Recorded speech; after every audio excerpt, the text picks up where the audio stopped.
किसकी थी वो लाश जिसे दर्द के सन्नाटे में जला दिया गया? कौन थी वो लड़की जिसे दिन दहाड़े कुचल कर मार दिया गया? ऐसे कई उलझे हुए सवालों और रोंगटे खड़े करने वाले जवाबों से भरा हुआ है ये एपिसोड।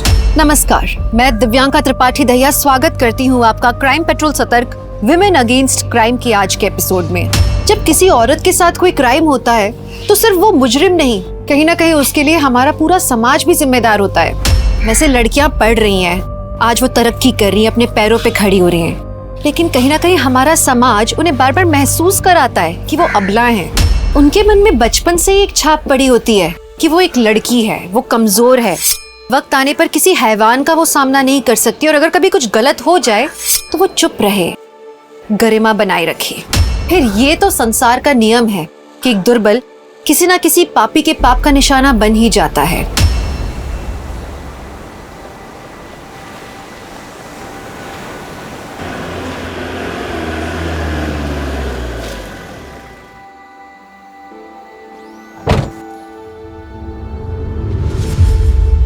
नमस्कार।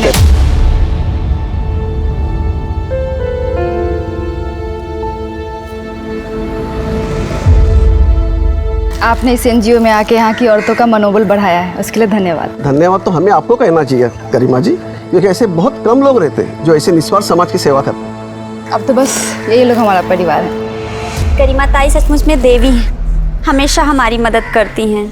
अगर गरिमा ताई नहीं होती ना तो मेरा बेवड़ा पति मुझे और मेरे बच्चे को जान से मार डालता। हर औरत के अंदर ना दुर्गा का रूप होता है। जिस दिन अपनी उस शक्ति को पहचान लोगी ना, किसी में हिम्मत नहीं होगी तुम्हारे साथ कुछ भी करने की। अब यहीं पे खड़े रह के बातें करेंगे, आइए नेता जी।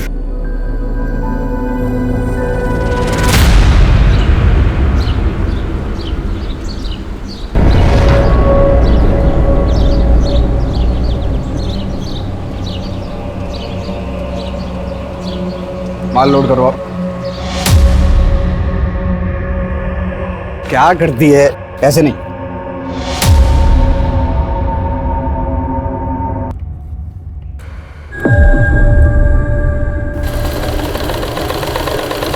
ठीक है।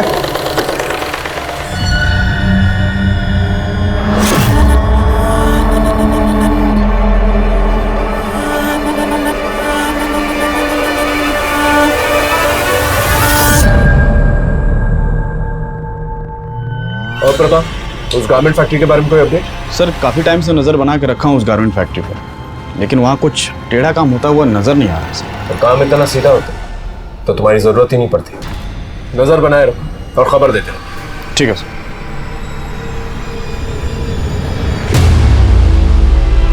आई बहन जी, आई बैठिए बैठिए। अरे झुम्पा, कहाँ रह गई? आई जल्दी चलो चलो, हल्दी लगाना शुरू करो। अच्छा काजल ताई, हमें शादी करके भूल तो नहीं जाओगी? चल अरे ऐसे कैसे भूल जाएगी? हम भूलने थोड़ा ना देंगे, और वैसे भी तुझे तो इसके साथ दहेज में भेजेंगे।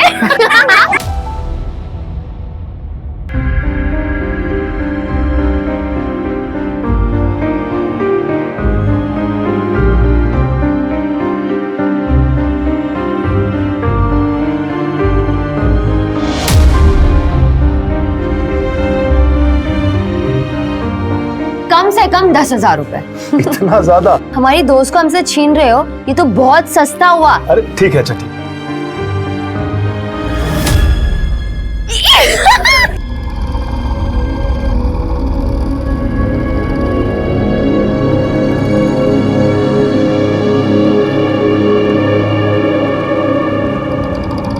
इतने ज्यादा रुपए देने की क्या जरूरत थी? तुम अभी तक वही सोच रही हो?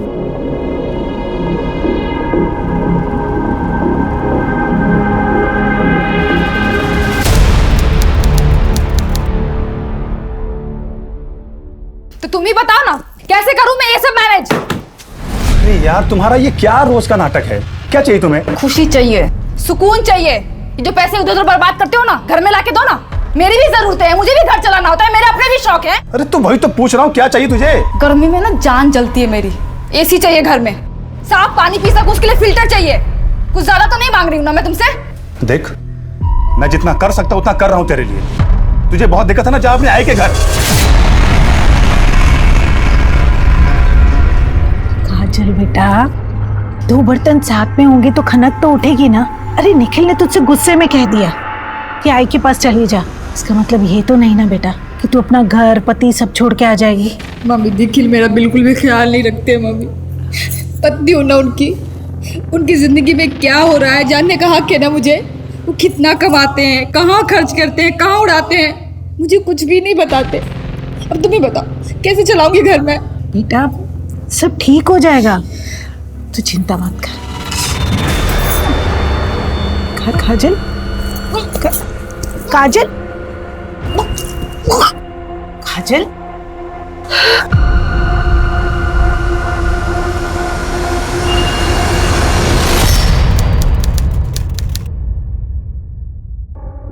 देखो जो भी हुआ है सब भूल जाओ। मैं वादा करता हूं कि अब से पैसा कहीं नहीं बर्बाद करूंगा। अब जो भी कमाऊंगा तुम्हारे हाथ में लाकर रखूंगा। अब तो हमारी गुड़िया भी आ गई, तो प्लीज इसके लिए मान जाओ।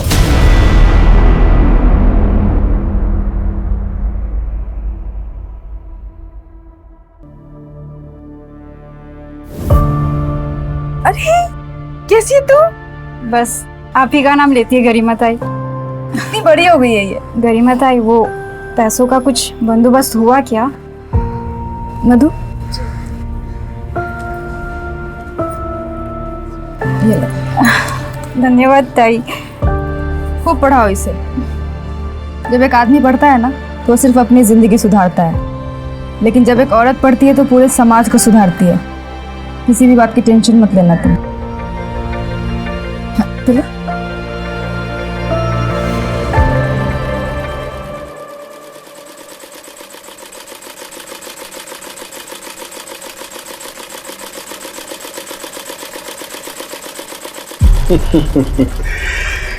घर की पुरानी सिलाई मशीन से इस फैक्ट्री तक का सफर तय करने में 6 साल लगे हमें। इस जगह ने बहुत सारे लोगों को रोजगार दिया है, उपलब्धि है अपने आप में। आइए आगे देखते हैं। आइए। डैमेज फैब्रिक की जो कलरिंग होती है उसका काम हम यहाँ करते हैं। काफी बड़ा एरिया। आइए आपको आगे दिखाते हैं। और ये हमारा गोडाउन।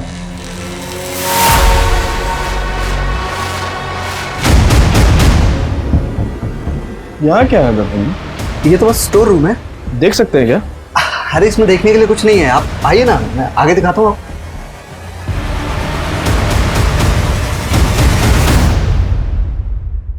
सर उस गारमेंट की फैक्ट्री से मीरा रोड के 1 नंबर पर अक्सर बात होती है। किसी टूर एंड ट्रेवल्स के ऑफिस का नंबर है सर। मीरा रोड जाके पता कर, अगर एक भी क्लू मिल गया ना तो इस गारमेंट फैक्ट्री की खैर नहीं। जी सर।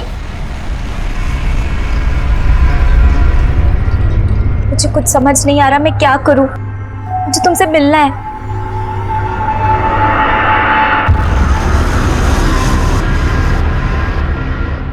बाबा को तुम्हारे बारे में पता चल गया इकबाल, वो हमें कभी एक नहीं होने देंगे। तुम परेशान मत हो, मैं तुम्हारे बाबा से बात करूंगा। क्या बात करेगा? हाँ क्या बात करेगा? मेरी बात तो सुनिए अंकल, एक मिनट सुनिए तो आप। तेरे को शर्म नहीं आती? हाँ अपने लोगों में जाकर के लड़कियां क्यों नहीं फंसाता? हमारी बहू बेटी पर नजर डालता है। पापा प्लीज इकबाल को जाने दीजिए, बाबा प्लीज इकबाल को जाने दीजिए। जब अपना ही सिक्का खोटा हो ना तो आदमी किसी और से क्या बात करेगा?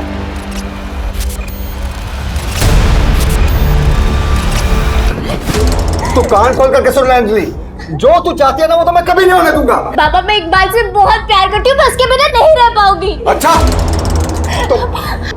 तो फिर ना तो अपने बाबा के बिना रहना सीख ले। छोड़ अंजू, छोड़िए, रुक मैं जाइए। बोल रहा हूँ छोड़। आज मैं सारा किस्सा ही खत्म कर देता हूँ। जब मैं नहीं रहूंगा ना उसके बाद इसका जो मन चाहे वो करे। नहीं बाबा मत कीजिए, वो मत कीजिए, आप जो कहेंगे मैं वही करूंगी। रुक जाइए, आप जो कहोगे मैं वही करूंगी। दर्पण भाई, मेरे तो कुछ भी समझ में नहीं आ रहा है कि मैं क्या करूं। आप ही कुछ कीजिए, अब हमारी इज्जत आप ही के हाथ में है। फिक्र मत कीजिए नंदन भाव, आपकी इज्जत हमारी इज्जत, काम हो जाएगा।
आखिर वो कौन सा नाग था जिसने अंजलि की दुनिया को डस लिया था?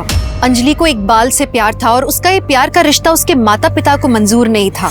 उन्होंने पूरी कोशिश की हुई थी अंजलि को इकबाल से दूर रखने की। अंजलि की मौत के पीछे उसके ही किसी अपने का हाथ था या वो किसी के खूनी खेल का निशाना बन गई थी?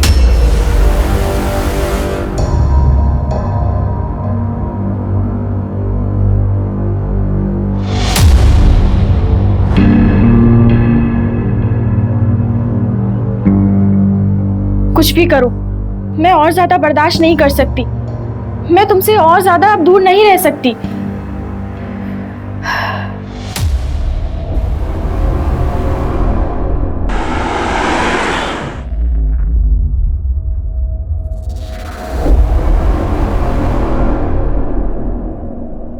हाँ साहब, वो मेरी दुकान है, पर वो तो 2 साल से बंद है।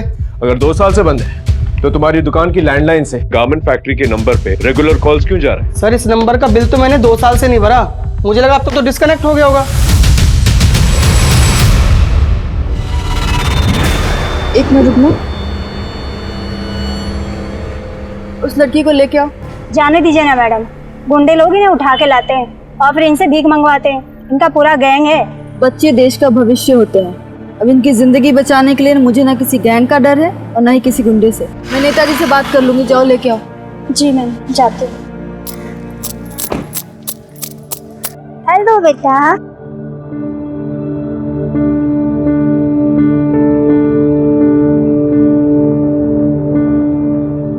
क्या नाम है तुम्हारा? श्वेता। अच्छा, आओ बैठो।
क्या बनाया?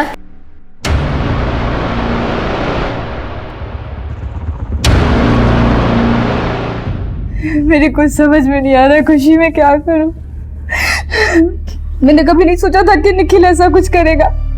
तू परेशान क्यों होती है? सब ठीक हो जाएगा और तू जब तक चाहती है यहाँ रह सकती है। कब तक मैं तेरे ऊपर बोझ बनी रहूंगी? मुझे अपना भी तो कुछ करना होगा ना खुशी।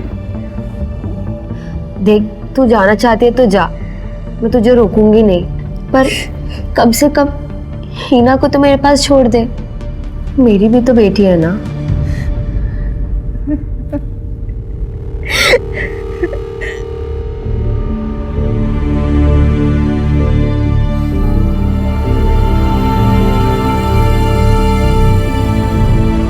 सर, मैंने मीरा रोड के टेलीफोन एक्सचेंज में जाकर उस दुकान के फ़ोन नंबर के बारे में पता किया। सर, उसके लैंडलाइन का बिल वो रेगुलर कैश में जमा कर रहा था, लेकिन वहाँ के ओनर सिंह ने तो कहा था कि उसे इस बारे में कुछ भी पता नहीं। अगर शॉप बंद थी, लैंडलाइन से फ़ोन कौन कर रहा था?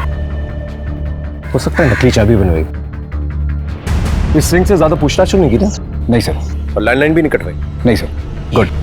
पता करो इस लैंडलाइन से गारमेंट फैक्ट्री के अलावा और कहाँ कॉल्स गए। अगर चूहा बिल में छुपा है तो बिल तो खुद ही है।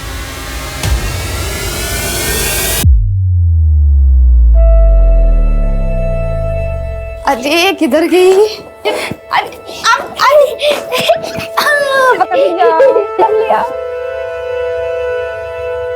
चल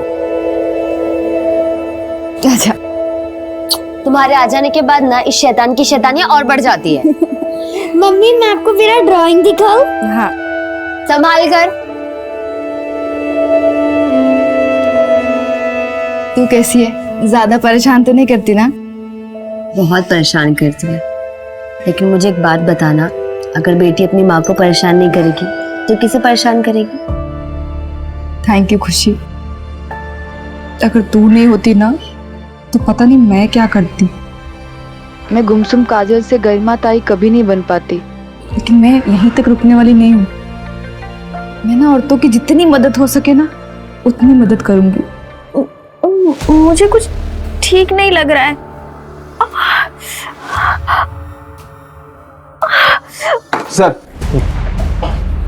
sir Singh tour and travel की लैंडलाइन से इन कुछ नंबरों पर बहुत बार कॉल आते थे, और सर पिछले हफ्ते में इस नंबर से बहुत बार बातें हुई थी। किसका नंबर है? सर कोई कौशल किशोर है, छोटी मोटी ट्रांसपोर्ट कंपनी चलाता है। इस कौशल किशोर के बारे में पता करो। जी सर। नानी मैं पास हो गई। पास नहीं हुई है, पूरी क्लास में टॉप किया है हमारी हिना ने। अरे वाह, अपनी माँ पर गई है। इसकी माँ भी पढ़ाई में बहुत अच्छी थी। अच्छा फोन रखती हूँ।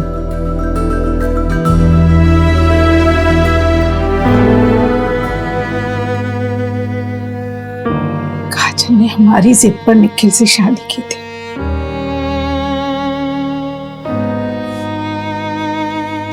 लेकिन वो निखिल तो राक्षस निकला। उसने तो झुम्पा के साथ ही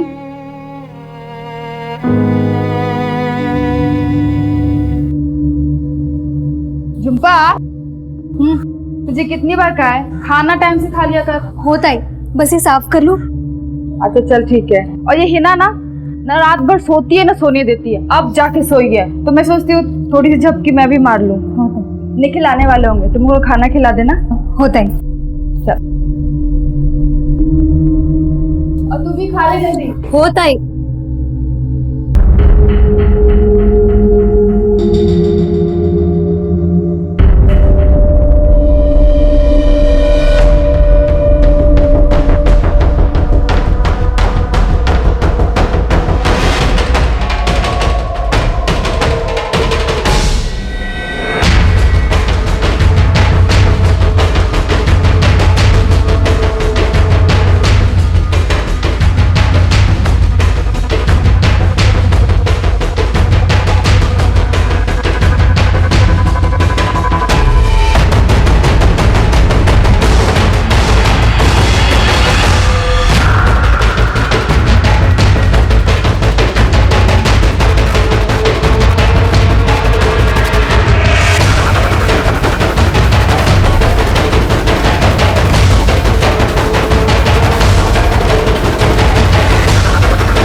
लेकिन तुम्हें जरा सी भी शर्म नहीं आई ना? अरे बच्ची है ये, तुमने इसके साथ। अरे झूठ बोल रही है, मैंने उसको छुआ तक भी नहीं है। जितना मैं तुमको जानती हूँ ना उससे कहीं ज्यादा इसको जानती हूँ। ये मुझसे झूठ नहीं बोल सकते। निखिल तुम उसको जानो, लेकिन मैं इस चक्कर में नहीं पड़ सकता। मैंने इसके साथ कुछ नहीं किया है, बस।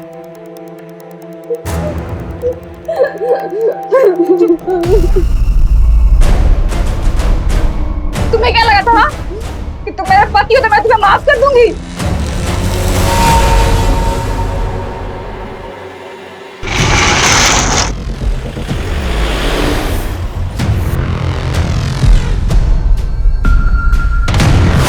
सर ये वो यही ट्रक है।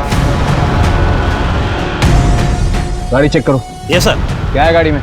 कुछ नहीं सर। चल दिखा दिखा दिखा। उधर बॉक्स में देखो।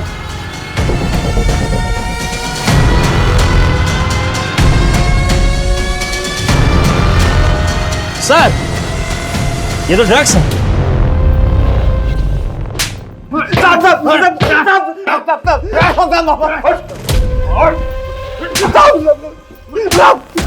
ड्रग्स की स्मगलिंग कर रहा था ना?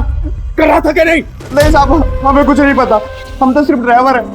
कौशल ने बोला था हिमाचल सामान डिलीवर करने के लिए, हमें थोड़ी पता होगा इसमें क्या छिपा है साहब। कहाँ है कौशल? साहब यही मीरा रोड में रहता है साहब।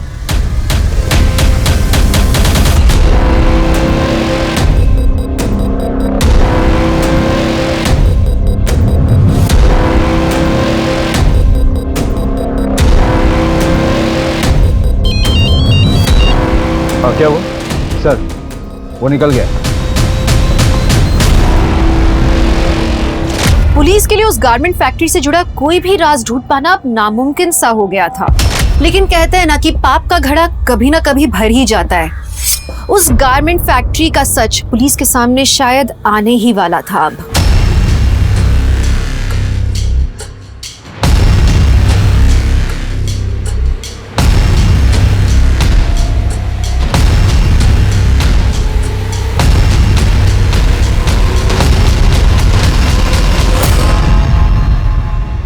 सर मुझे कंप्लेन लिखवानी है। क्या हुआ? मेरे साथ कुछ गलत हुआ है। बड़े सर किधर है? क्या हुआ?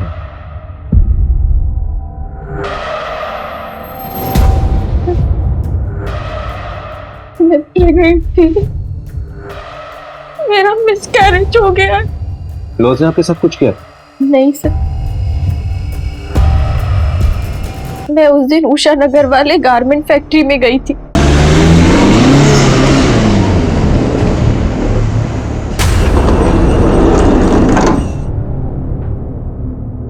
मुझे लगता है कि वहां मेरा किसी ने रेप किया। लगता है मतलब?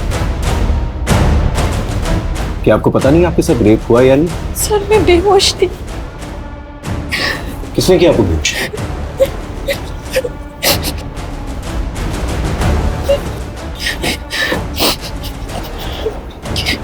देखिए डरिए मत, जब तक आप हमें खुल के नहीं बताएंगे हम आपकी मदद नहीं कर पाएंगे।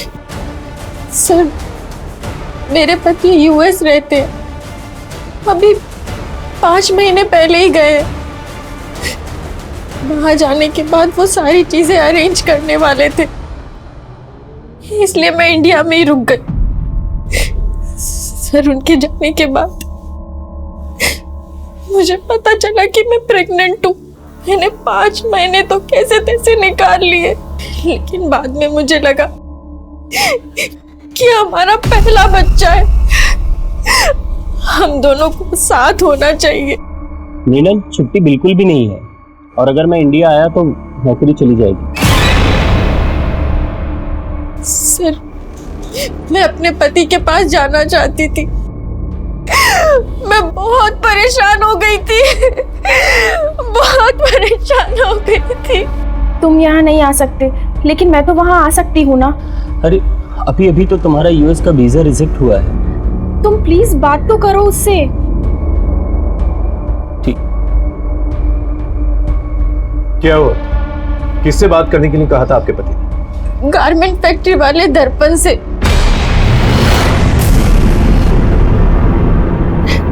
दर्पण से क्यों? वो इलीगल तरीके से लोगों को यूएस भेजता है। कबूतरबाजी से? हाँ, इसलिए मैं उससे मिलने गारमेंट फैक्ट्री गई थी।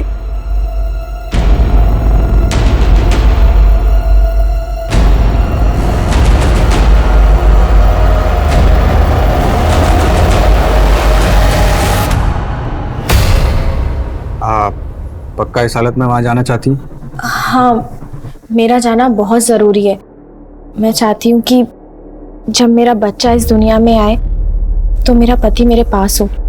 ठीक है फिर, ये देखिए, हम आपको पनामा के जंगल क्रॉस करवाएंगे, उसके बाद मेक्सिको पहुंचाएंगे, मेक्सिको से फिर यूएस बॉर्डर। लेकिन बॉर्डर क्रॉस करने में अच्छा खासा रिस्क होता है। हाँ, मैं समझती हूँ। देखिए, सफ़र काफ़ी मुश्किल भरा होता है। कई बार ट्रक्स के अंदर, ऑयल टैंकर्स के अंदर छुप छुपा के जाना होता है। तो हम अक्सर ऐसा करते हैं कि नींद का इंजेक्शन दे देते हैं ताकि तकलीफ बहुत कम हो। और आपकी हालत देखकर ऐसा लगता नहीं कि हमें वहाँ जाके रिस्क लेनी चाहिए। तो मैं तो कहता हूँ एक बार यहीं पैच टेस्ट कर लेते हैं ताकि पता चल जाए कि कोई साइड इफेक्ट तो नहीं है। ठीक है। ओके, तो ये आपको इंजेक्शन लगा देंगी? मुझे थोड़ा ज़रूरी काम है, मैं चलता हूँ।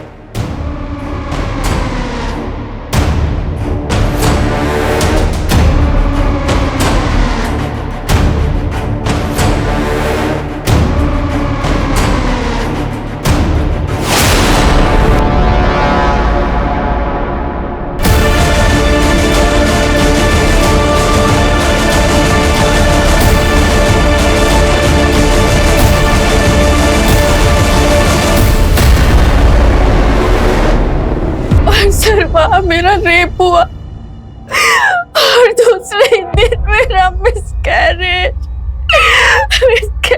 हो गया। मुझे कुछ ठीक नहीं लग रहा है। मिन्नल क्या क्या हुआ?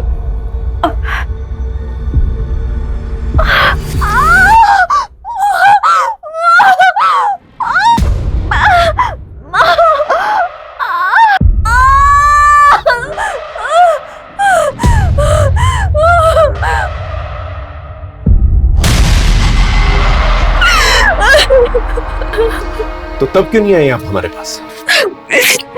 सर, मेरे पति लीगल तरीके से यूएस गए थे। अगर पुलिस को पता चलता तो वो उन्हें वापस बुला लेती।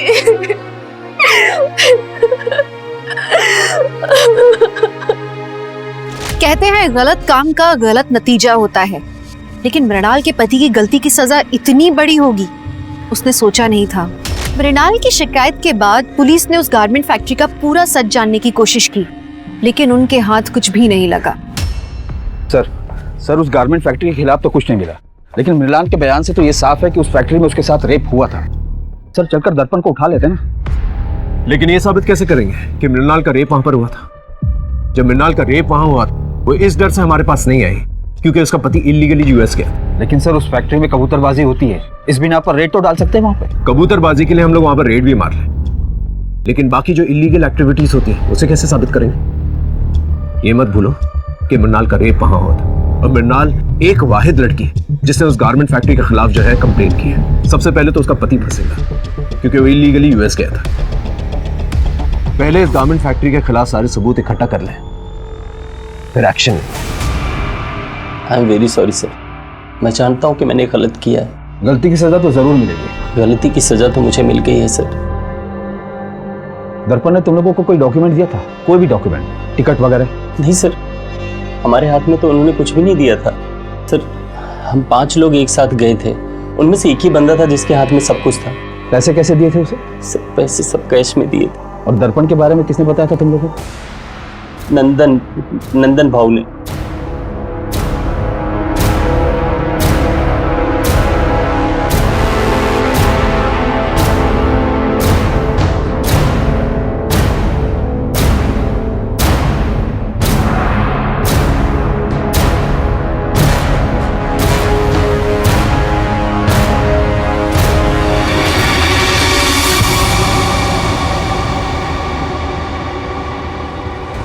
सर, अंजलि को इकबाल से प्यार हो गया था और इसीलिए हम लोग उसको उसके भाई के पास यूएस भेजना चाहते थे, पर अंजलि का वीजा नहीं हो पा रहा था और जिसके लिए मैंने दर्पण भाई से मदद भी ली थी।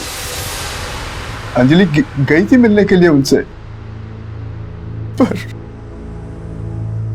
पर वापस आके अंजलि ने सुसाइड कर लिया था सर। आप लोगों को अजीब नहीं लगा कि गारमेंट फैक्ट्री से आने के बाद उसने सुसाइड कर लिया? हो सकता है वहां पर उसके साथ कुछ गलत हुआ हो। हमने तो यही सोचा था कि शायद अंजलि खुद यूएस नहीं जाना चाहती है और हम दोनों उसे जबरदस्ती भेज रहे थे, इसीलिए उसने शायद आत्महत्या कर ली हो। और आज तक हम लोग एक दूसरे को माफ नहीं कर पाए। ये दर्पण ने आप लोगों को कोई डॉक्यूमेंट्स वगैरह दिए थे? डॉक्यूमेंट्स? नहीं। इस अंजलि के केस को अच्छी तरह से खंगालो, उसके मोबाइल रिकॉर्ड, लोकेशन रिकॉर्ड, सब कुछ। जी सर।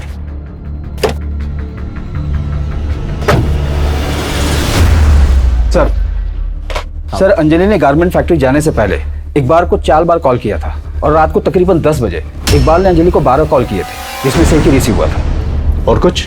सर इकबाल के मोबाइल लोकेशन के अकॉर्डिंग वो उस रात गारमेंट फैक्ट्री के पास ही था। उसके बाद अंजलि के घर के पास गया था, तकरीबन रात 1 बजे तक वो वहीं था। इकबाल, क्या हुआ था उस रात को? अंजलि का पीछा कर रहे थे ना तुम? 12 मिस कॉल दिए थे तुमने। सच सच बोलना। सर, मैं अंजलि से बहुत प्यार करता था सर। उस दिन अंजलि का कॉल आया था मेरे पास। मैं तुम्हारे बिना नहीं रह सकती, मैं यूएस नहीं जाना चाहती, प्लीज कुछ करो। अंजलि, तेरे घर वाले हम एक साथ नहीं रहने देंगे। चल भाग चलते हैं। ठीक है। अंजलि अपना सब कुछ छोड़कर मेरे साथ चलने के लिए तैयार थी। सर, हमने प्लान किया था कि वो फैक्ट्री से सर सीधा मेरे पास आएगी। सर, मैंने टिकट्स बुक कर लिए थे दिल्ली की तरफ, सब रेडी था। सर, मैं गारमेंट फैक्ट्री के बाहर उसका वेट करता रहा सर, वो आई नहीं सर। उसके बाद मैंने इतने सारे उसे कॉल्स भी किए थे सर। लेकिन उसने तुम्हारा एक ही कॉल रिसीव किया। क्या कहा था उसने? हेलो। अरे अंजलि, कहाँ हो तुम? लेट हो रहे, ट्रेन का टाइम हो रहा है। एक बार मैं तुम्हारे लायक नहीं रही। मैं तुम्हारे लायक नहीं रही।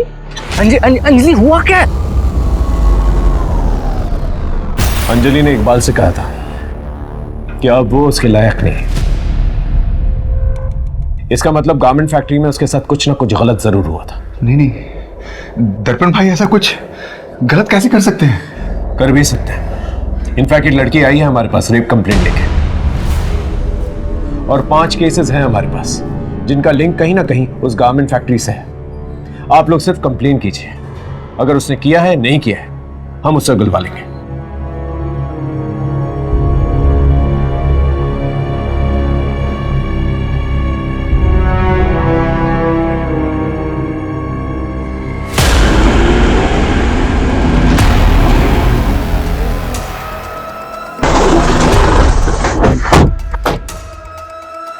दुबे, अच्छे से तलाशी लो। सर, यहाँ बॉक्सेस में चेक करो। अरे देखो क्या है। क्या कर रहे हैं आप लोग? और वहां उस कमरे में भी चेक करना। आप लोग ऐसे नहीं आ सकते। ये रहा सर्च वारंट। देखो क्या मिलता है।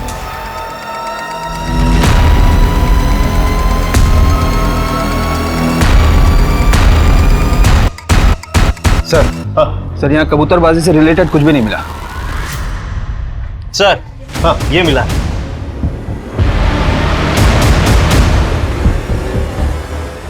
सर, मुझे नहीं पता ये सब यहाँ कैसे आया। क्या है ये? वो मैं लाया था साहब, इनके लिए।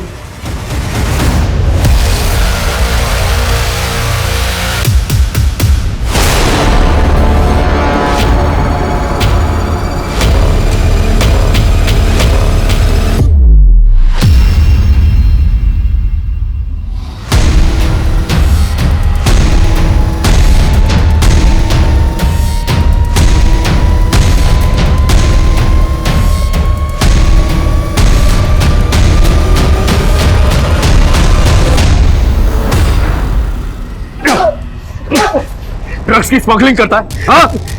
क्या मैं तो बस ट्रक भाड़े पर देता था, कौन उसमें क्या ले जाता मुझे नहीं पता। किसे दीजिए ट्रक भाड़े? बोल। साहब, वो सिंह टूर्स एंड ट्रेवल्स को।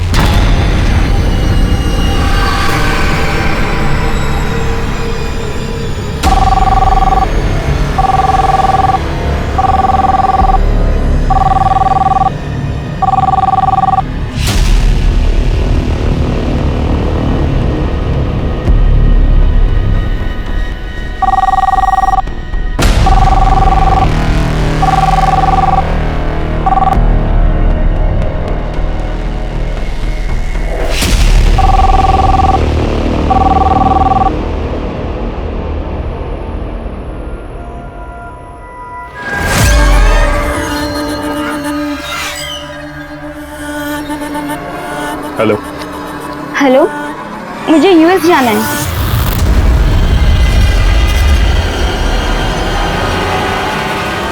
मैं यूएस में जॉब के लिए जाना चाहती हूँ, लेकिन मेरा वीज़ा नहीं हो पा रहा है क्योंकि मेरे सर्टिफिकेट में थोड़ा प्रॉब्लम है। हो जाएगा, हम आपको मैक्सिको के रास्ते यूएस भेज सकते हैं, लेकिन रास्ता थोड़ा खतरनाक है, इसलिए कई बार बेहोश करना पड़ता है। तो एक बार टेस्ट कर लें ताकि कहीं कोई साइड इफेक्ट तो नहीं। ठीक है।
तो तुम हो जो लड़का बन के लड़कियों का रेप करती है, और तुम्हारा पति दर्पण तुम्हारा साथ देता है।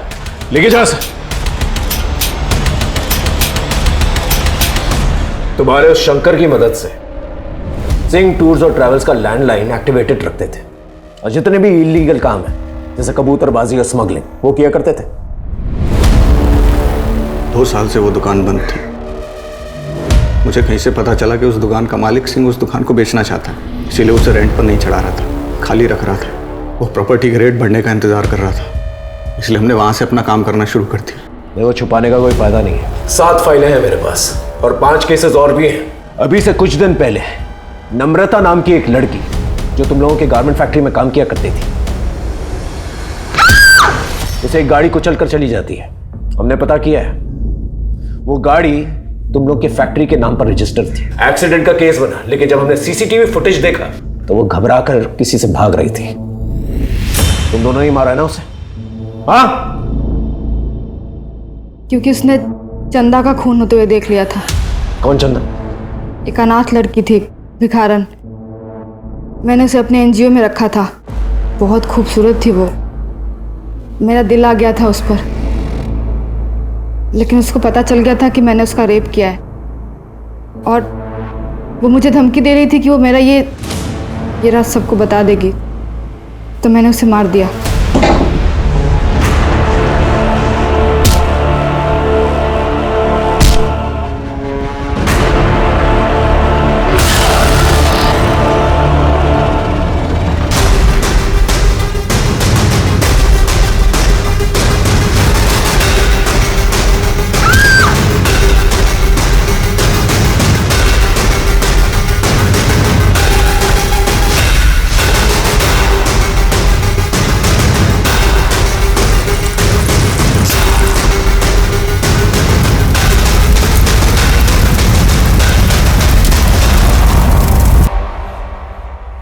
और तुम्हारी वो जो पार्टनर है ना, उससे मिलके आए हम लोग।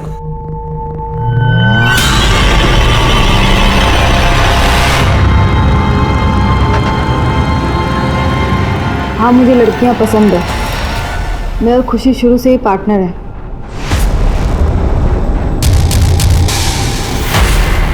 समाज को दिखाने के लिए तुम दोनों ने शादी की?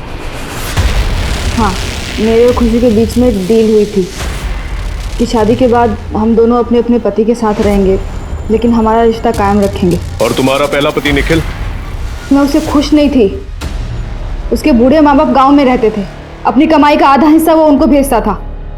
और वैसे भी शुरू से मुझे झुम्पा पसंद थी।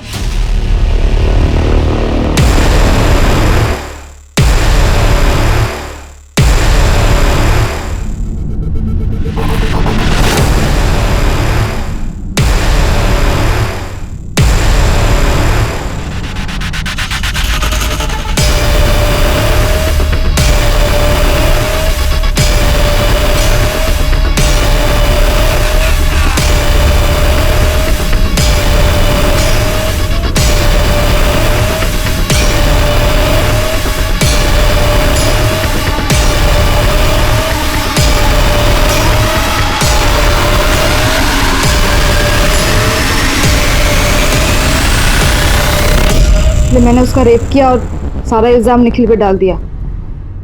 निखिल वो सदमा बर्दाश्त नहीं कर पाया और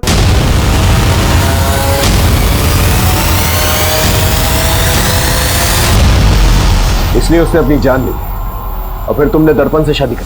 क्योंकि दर्पण मुझे समझता है, अंडरस्टैंडिंग है हमारी। ये जानता है कि मुझे लड़कियां पसंद है, मेरी हर खुशी का ख्याल रखता है ये। उसके बाद अपने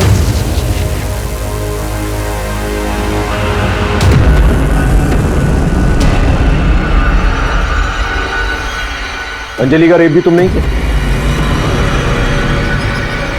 बोलो।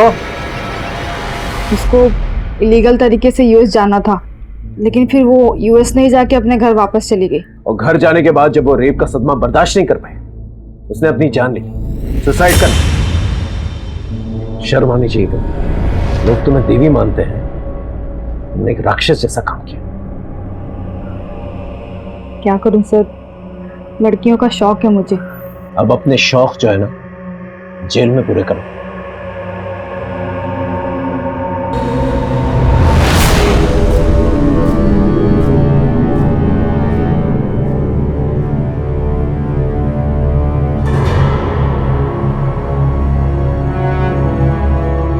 गरिमा का पर्दाफाश होते ही और भी लड़कियां सामने आईं।